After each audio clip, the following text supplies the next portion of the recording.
నంద్యాల కుందు నది పరివాహక ప్రాంతాన్ని న్యాయశాఖ మరియు మైనారిటీ సంక్షేమ శాఖ మంత్రి ఎండి ఫరూక్ పరిశీలించారు. ముంపు ప్రాంతాల్లో చేపట్టాల్సిన చర్యలపై అధికారులకు సూచనలు చేశారు.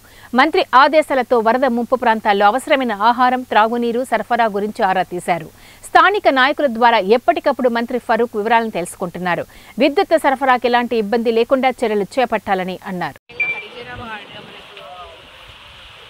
భారీ వర్షాల దృష్ట్యా మనకి వరద నీరు ద్వారా ఎక్కువ కాబట్టి ఇక్కడ ఉన్న మనకు హరిజనవాడ మరియు పీవీ నగర్ ప్రజలు అప్రమత్తంగా ఉండాలి అని కోరుకుంటున్నాము. అత్యవసరమైతే తప్ప వాళ్ళు వాగు దాటడానికి ప్రయత్నించవచ్చు.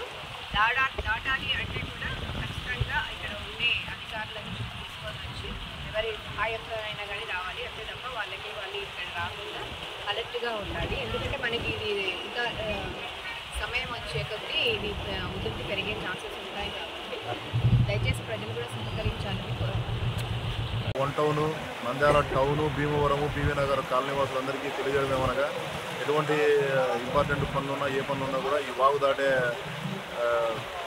దాటి రావడం అనేది ప్రమాదం కాబట్టి ఆ పోలీసులకు సహకరించి ఈ వాగు దాటకుండా ఈ చుట్టుపక్కల ఉండకుండా ఉండాలని చెప్పేసి కోరుతున్నాము. లోతట్టు ప్రాంతమైన అర్జున్పేట వాసులందరికీ వాగు పెరుగుతుంది కాబట్టి ఈ ఎత్తైన ప్రాంతాలైనటువంటి మున్సిపల్ హై స్కూల్లోనూ తర్వాత ఇతర కమ్యూనిటీ హాల్స్లోనూ వాళ్ళకి నివాసం ఏర్పాటు చేయడం అనేది ఎవరి ఇళ్లలోకైనా నీళ్ళు వస్తే వెంటనే వారి యొక్క సామాన్లు, పశువులు తీసుకొని మున్సిపల్ హై స్కూల్ కానీ